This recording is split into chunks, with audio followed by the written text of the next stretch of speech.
The fastest way to find out who thinks they own your property is to start fixing it. The smell of fresh pine hit me before I even turned off the engine. It drifted through the open window of my pickup, mixing with cool mountain air and the faint scent of rain lingering from an afternoon shower. For the first time in weeks, I expected to spend the evening hanging the last cedar shutters on the little cabin I had poured my weekends into. Instead, I rounded the final bend of the narrow gravel road and pressed the brake pedal harder than I intended. Two black security sport utility vehicles blocked the entrance to my driveway. Three uniformed private security officers stood shoulder to shoulder across the access road, as though they were guarding a construction site instead of a privately owned home. Just beyond them, wearing a tailored navy blazer that looked strangely out of place among the towering pines, stood Linda Crawford, the president of the Homeowners Association.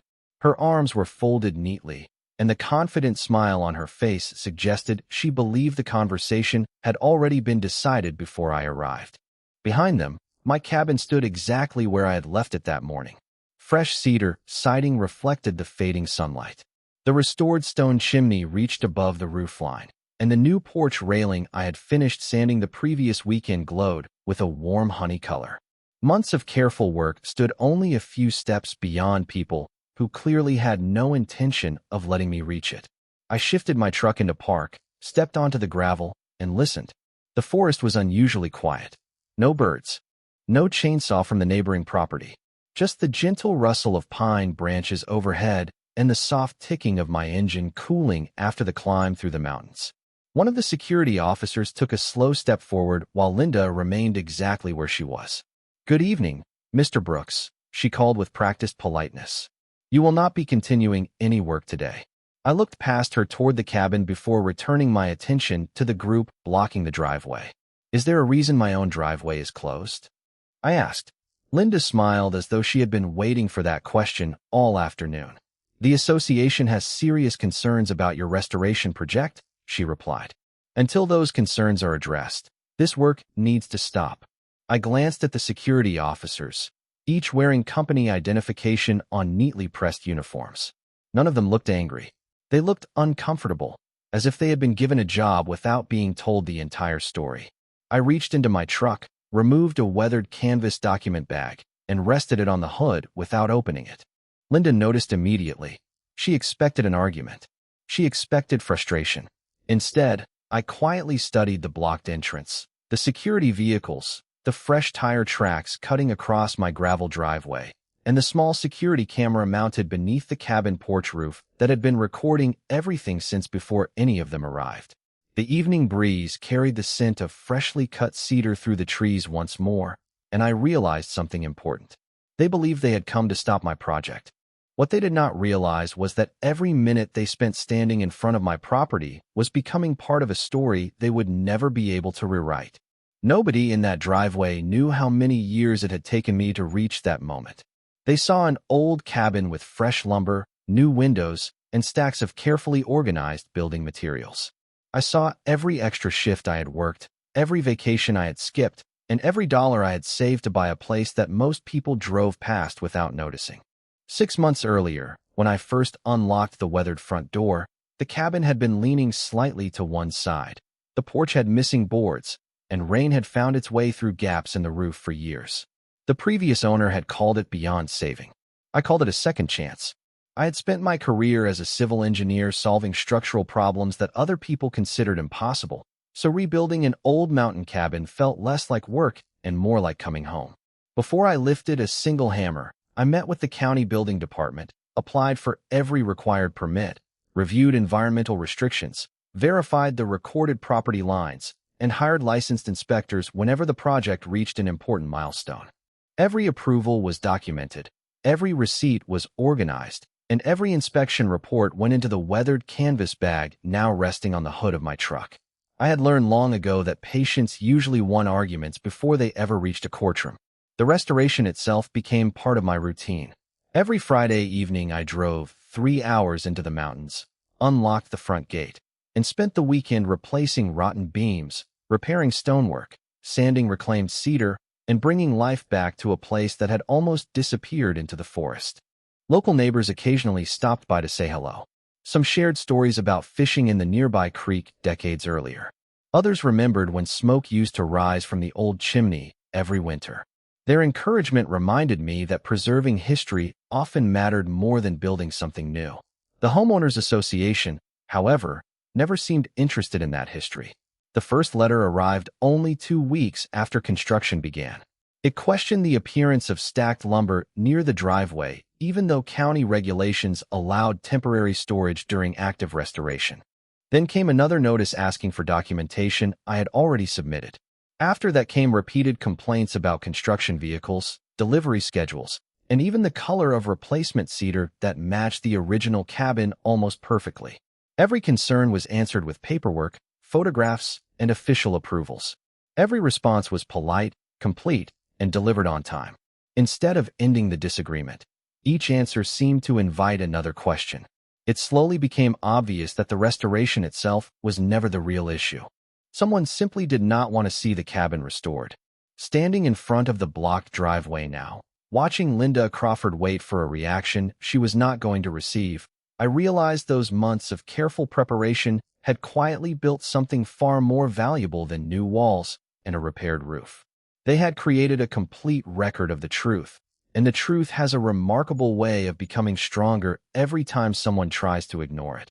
Over the following weeks, I began to notice a pattern that had nothing to do with construction standards and everything to do with persistence. Every Friday afternoon, within an hour of my arrival, someone from the Homeowners Association seemed to appear somewhere nearby.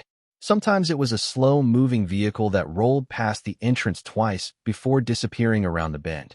Other times, it was someone standing across the road taking photographs with a phone that was held just a little too long in my direction. Then the emails started arriving with remarkable consistency. One questioned whether the replacement porch railing matched the original design, even though I had rebuilt it using photographs from the County Historical Archive. Another claimed that construction materials had been visible from the community road despite the fact they were stored behind temporary privacy fencing that exceeded local requirements. Each message carried the same careful wording, polite on the surface, but clearly searching for a reason to delay the project. Linda Crawford signed every letter personally.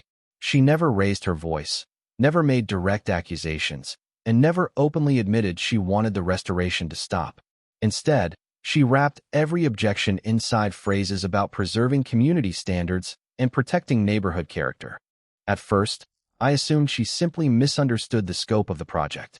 That assumption disappeared the morning I attended an open homeowners association meeting to answer every concern face to face. I walked in carrying neatly organized permit copies, engineering drawings, inspection reports, and photographs documenting every stage of the restoration. Before I finished introducing myself, Linda smiled politely and thanked me for attending, but she barely glanced at the documents. Instead, she asked whether I had considered making changes that would better fit the community's expectations. I explained that the cabin had already been approved exactly as designed by the county, and that every visible improvement reflected the original structure as closely as possible. Several homeowners nodded in agreement after seeing the historical photographs. For a brief moment, I thought the conversation was finally moving toward common ground. Then Linda quietly closed the folder I had placed on the table and said that paperwork did not always answer every concern. That sentence stayed with me long after the meeting ended because it revealed something far more important than any formal complaint ever could. The discussion had never been about permits, safety, or architecture. It had become personal. From that day forward, the pressure increased in subtle but unmistakable ways. Suppliers occasionally told me someone had called asking unexpected questions about scheduled deliveries. Contractors mentioned receiving unusual requests for additional documentation they had never been asked to provide on other projects. Even a portable dumpster arrived one day with a cancellation notice attached that the rental company later admitted had been requested by someone claiming to represent the property. Fortunately, the company verified my identity before acting. Every unexpected obstacle shared one thing in common. None of them violated the law by themselves. Standing alone, each incident looked like a misunderstanding. Together, they formed a steady campaign designed to exhaust my patience until I simply walked away from the cabin. I did not argue. I did not complain. I simply added every email, every phone record, every photograph, every delivery receipt, and every unexpected interruption to the growing file inside the weathered canvas bag, because experience had taught me that when small pieces of a puzzle are collected carefully enough, they eventually reveal a picture that nobody can deny. Back at the driveway, Linda Crawford remained perfectly still while the 3 security officers watched me without saying a word. The mountain air had turned cooler as the sun drifted behind the ridgeline, and long shadows stretched across the gravel between us.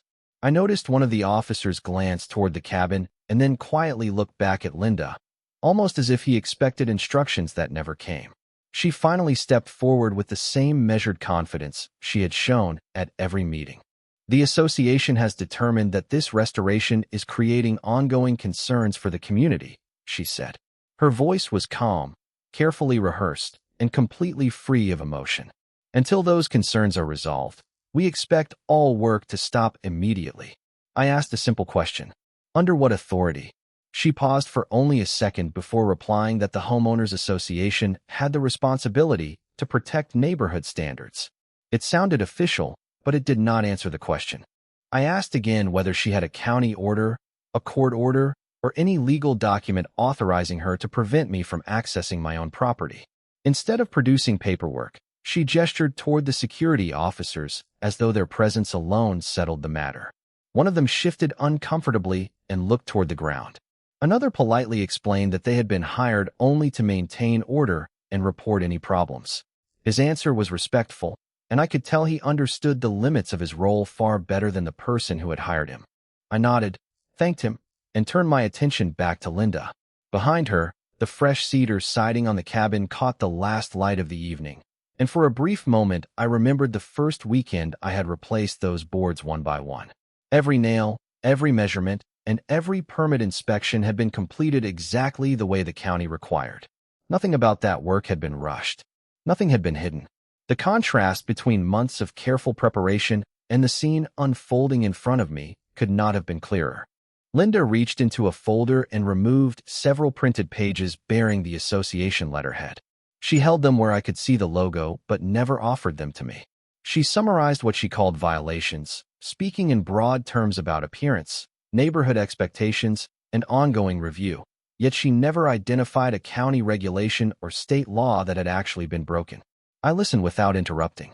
Years of engineering meetings had taught me that people often reveal more when they believe nobody is challenging them. As she continued speaking, I quietly noticed another detail.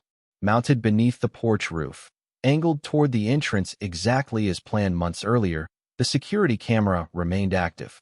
A small indicator light reflected softly against the dark housing.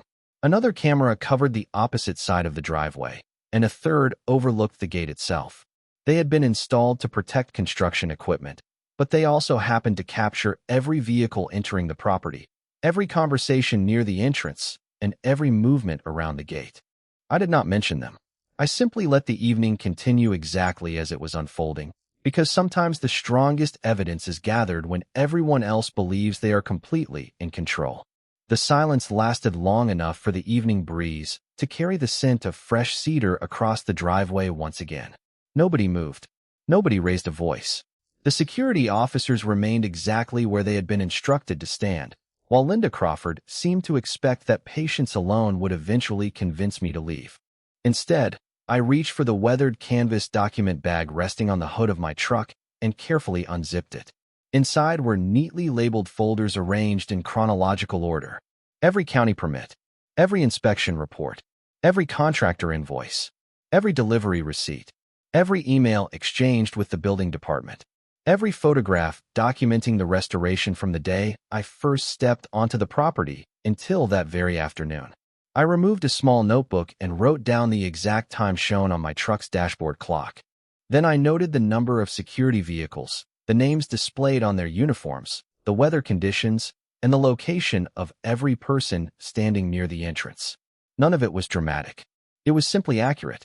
Years of engineering had taught me that details become valuable long before anyone realizes they matter. Linda watched quietly, as if she expected me to begin arguing over one of the letters she still held in her hand. Instead, I closed the notebook, placed it back inside the bag, and thanked the security officers for remaining professional. One of them responded with a polite nod. Another briefly glanced toward the cameras mounted beneath the porch roof before returning his attention to the driveway. That small movement told me he had finally noticed what had been recording the entire encounter from the beginning. The realization subtly changed the atmosphere. Conversations became more careful. Gestures became more restrained. Even Linda chose her next words with greater precision. She repeated that the association expected construction activity to stop until further notice, but she still avoided claiming that any government agency had ordered the project to cease. That distinction mattered more than most people would ever realize. Expectations and legal authority are not the same thing. I quietly opened another folder containing certified copies of the approved site plan. Bright yellow survey markers highlighted the exact property boundaries, each measurement matching the county records down to the inch. I compared the drawing to the gravel driveway stretching between us and noticed that one of the security vehicles was parked partially across the recorded property line. I said nothing. Instead, I took a single photograph from where I stood, making certain the survey marker, the vehicle, and the cabin entrance all appeared in the same frame. Then I returned the phone to my pocket without reviewing the image. Every action remained calm, deliberate, and respectful because I had no interest in creating a confrontation. My goal had always been to finish restoring an old cabin, not to win an argument. Yet as the evening grew darker, I could feel the situation slowly shifting beneath the surface. Months earlier, I had believed I was collecting permits simply to complete a construction project. Standing there now, surrounded by organized records, active security cameras, county approvals, and a steadily growing timeline of events, I realized I had unknowingly been assembling something much larger. Piece by piece, every ordinary document had become part of a complete story, and stories built on verifiable facts have a remarkable way of revealing the truth when the right moment finally arrives. The last rays of sunlight disappeared behind the pine trees, leaving the driveway washed in the cool blue light that always arrived just before dusk settled over the mountains. Linda Crawford glanced at her watch, then toward the security officers, as though time itself would somehow strengthen her position. Instead, something unexpected happened. One of the officers, a tall man with gray hair and a calm expression, stepped a few feet closer to the entrance and politely asked whether he could verify the address listed on the assignment they had received. His tone remained professional, and I answered without hesitation. I pointed toward the reflective county address marker mounted beside the gate, and then toward the survey stake standing only a few yards away. He compared the numbers on his paperwork with the marker in front of him before quietly walking toward the edge of the driveway for a better look. As he did, he crossed directly beside the bright yellow survey monument that matched the certified site plan resting inside my document bag. He paused, looked down at the marker, then back toward the cabin. I could almost see the realization forming as he noticed another matching survey stake farther up the fence line. Without saying anything, I reached into the canvas bag and removed the certified boundary survey that had been stamped by the county surveyor months earlier. I unfolded it carefully on the hood of my truck, allowing the evening light to illuminate the property lines, easements, and measurements. The officer approached respectfully and compared the drawing with the physical markers surrounding us.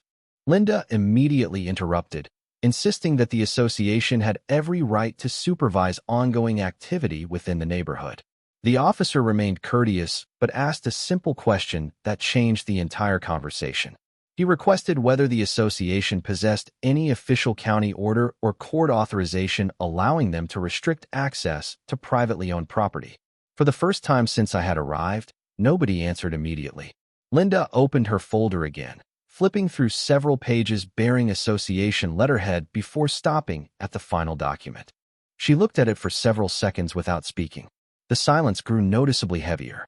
The other two officers exchanged brief glances, each remaining exactly where they stood without taking another step forward. I quietly looked toward the porch where the security cameras continued recording every moment from multiple angles. Their small indicator lights reflected softly beneath the eaves, unnoticed by everyone except the officer now studying the survey map. He finally looked up and asked another respectful question, this time directed toward Linda. He wanted to know exactly where the association believed its authority began and ended. Once again, there was no direct answer. Instead, she repeated that the community expected compliance while avoiding the legal question entirely. That distinction mattered more than any speech she could have delivered. Expectations are opinions. Authority requires documentation. I folded the survey, returned it to the canvas bag, and calmly closed the zipper. Then I looked at the officer and thanked him for taking the time to verify the property markers before making any assumptions. He nodded politely and stepped back toward his colleagues. Nothing dramatic had happened. Nobody had raised a voice. Nobody had issued threats. Yet the atmosphere had completely changed. Confidence had quietly shifted from the people blocking the driveway to the man who had spent months preparing for a conversation he had hoped would never become necessary. And I could sense that the next person to arrive would finally determine whose understanding of the law matched the facts recorded in the county files. Less than 15 minutes later, the distant sound of an approaching engine echoed through the trees before a white county pickup truck slowly turned onto the gravel road leading to the cabin.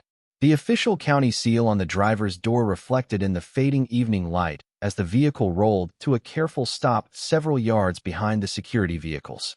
A county building inspector stepped out carrying a tablet, a measuring wheel, and a slim folder tucked beneath one arm. He greeted everyone with the same calm professionalism before asking a simple question. Who requested county assistance? Linda Crawford immediately stepped forward and explained that the Homeowners Association believed the restoration project should be stopped because of ongoing community concerns. The inspector listened without interrupting, occasionally making short notes on his tablet.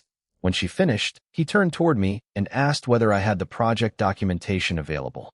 I picked up the weathered canvas bag, placed it on the hood of my truck once again, and handed him neatly organized copies of the building permit, inspection approvals, certified boundary survey, contractor licenses, environmental review, and the final inspection schedule already approved by the county office. He examined each document carefully instead of rushing through the paperwork. Every page matched the digital records on his tablet. Every permit number aligned with the county database.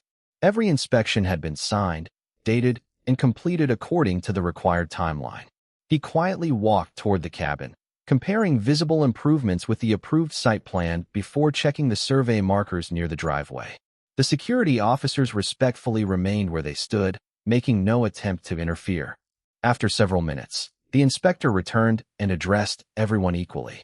He explained that the restoration appeared consistent with the permits issued by the county and that he found no indication the approved work had exceeded the documented plans.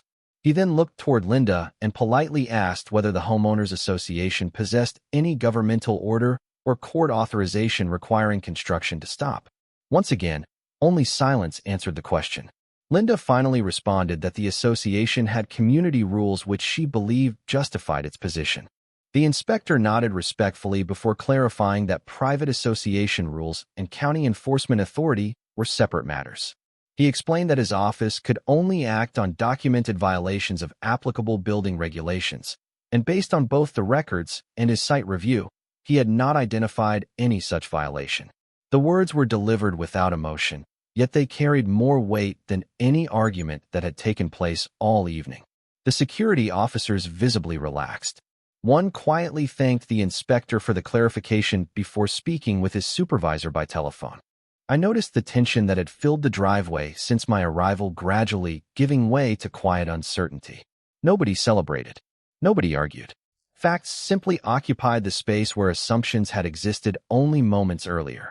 Before leaving, the inspector handed my copies back and encouraged me to continue keeping thorough records until the project was fully completed.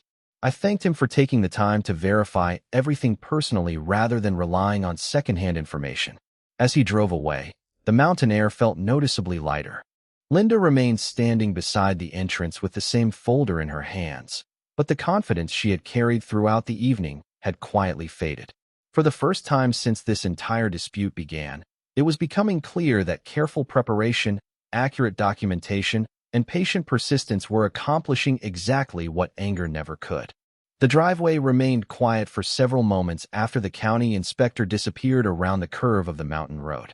The only sound came from the wind moving gently through the tall pine trees and the occasional creak of the restored porch as the evening temperature began to fall. Linda Crawford looked down at the folder in her hands before slowly closing it without removing another page. The confidence that had carried her through months of letters, meetings, and objections had quietly dissolved into careful silence. One of the security officers approached her respectfully and explained that without any official government order or court authorization, their company could not continue restricting access to privately owned property. His voice remained courteous, and there was no trace of confrontation in his words. He was simply acknowledging the limits of the assignment they had been given. Linda nodded without responding. A few seconds later, she instructed the officers that they could return to their vehicles. Doors closed one by one, engines started, and the black sport utility vehicles slowly backed away from the entrance that had been blocked only minutes earlier. As the gravel settled beneath their tires, the driveway opened once again exactly as it had been every weekend before this unnecessary dispute began. I stood quietly beside my truck until the last vehicle disappeared beyond the trees. Only then did I walk toward the gate, unlock it, and step onto my own property. The familiar scent of fresh cedar surrounded me once again as I crossed the porch. My workbench remained exactly where I had left it that morning. A paintbrush rested beside an unopened can of protective finish. A cordless drill sat neatly on a folded canvas cloth. Half of the final porch railing still waited for its second coat, frozen in time by an argument that had ultimately changed nothing about the legality of the project. I picked up the brush and gently continued applying the finish to the smooth cedar boards. The simple rhythm of careful brush strokes felt strangely reassuring after such a long evening. It reminded me why I had purchased the cabin in the first place. I had never wanted conflict. I had wanted quiet mornings, clean mountain air, and the satisfaction of preserving a place that deserved another generation of life. Before the light disappeared completely, I walked back outside and checked the security cameras one final time. Every recording had been successfully saved. Every timestamp matched my handwritten notes. Every document remained organized inside the weathered canvas bag. I made secure backup copies before locking everything inside the cabin for the night. Experience had taught me that finished conversations are often revisited later, and accurate records have a way of becoming even more valuable with time. 3 days later, a certified letter arrived from the Homeowners Association. The language was noticeably different from every previous notice. Several earlier concerns were formally withdrawn, pending violation notices were canceled, and future communication regarding the restoration would be coordinated through normal administrative channels. There was no apology, no dramatic admission, and no public announcement. There did not need to be. The paperwork spoke for itself. Quietly, and without unnecessary attention, the campaign that had followed my restoration from the beginning began to disappear, replaced by something far more difficult to challenge than opinions. It had finally been replaced by documented facts. 3 weeks later, the last piece of cedar trim found its place beneath the front porch roof, just as the first light of sunrise spilled across the mountains. I stepped back onto the gravel driveway and looked at the cabin without thinking about inspection reports, certified letters, or association meetings. For the first time since I had bought the property, all I saw was the home I had imagined the day I first unlocked its weathered front door. The stone chimney stood straight against the clear morning sky. The restored porch wrapped around the front of the cabin exactly as it had appeared in the historical photographs. Fresh stain protected every cedar board, and flower boxes beneath the windows added a quiet touch of color without changing the character of the original building. The project had never been about creating something modern. It had been about respecting what already existed. Over the following weeks, several neighbors stopped by while walking the nearby trails. Some admitted they had believed the rumors that the restoration violated county rules until they saw the finished cabin for themselves. Others thanked me for preserving one of the oldest homes in the area instead of tearing it down. We shared coffee on the porch, exchanged stories about the history of the valley, and laughed about how quickly assumptions can spread when people rarely stop to verify the facts. Even local contractors who had worked on the project commented that the atmosphere around the neighborhood felt noticeably different. Conversations that had once centered on complaints gradually shifted toward maintenance ideas, restoration projects, and practical solutions. The weathered canvas document bag remained stored inside my office. Every permit, photograph, inspection report, handwritten note, and recorded video still organized exactly as I had left them. I hoped I would never need to open it again, but I kept everything because experience had taught me that careful records are not created because you expect conflict. They are created because truth deserves to be preserved with the same care as any well-built home. One quiet afternoon, I walked to the survey marker beside the driveway and brushed away a thin layer of fallen pine needles that had gathered around its base. It looked almost ordinary now, just another small piece of metal marking a legal boundary in the middle of the forest. Yet that simple marker had represented something much larger throughout the entire journey. It reminded me that ownership is not established by the loudest opinion or the strongest personality. It is established through responsibility, respect for the law, and the willingness to do things the right way even when nobody is watching. As the sun settled behind the ridgeline that evening, warm light reflected across the cabin windows, and the surrounding pine trees filled the air with the same familiar scent that had greeted me on the day I arrived. The mountain was quiet again. No blocked driveway. No unnecessary meetings. No unanswered accusations. Just the peaceful sound of wind moving through the trees and the satisfaction that comes from finishing what you started with honesty and patience. Looking back, I realized the greatest victory had never been proving someone else wrong. It had been refusing to let frustration replace integrity. They saw an abandoned cabin that they believed should remain forgotten.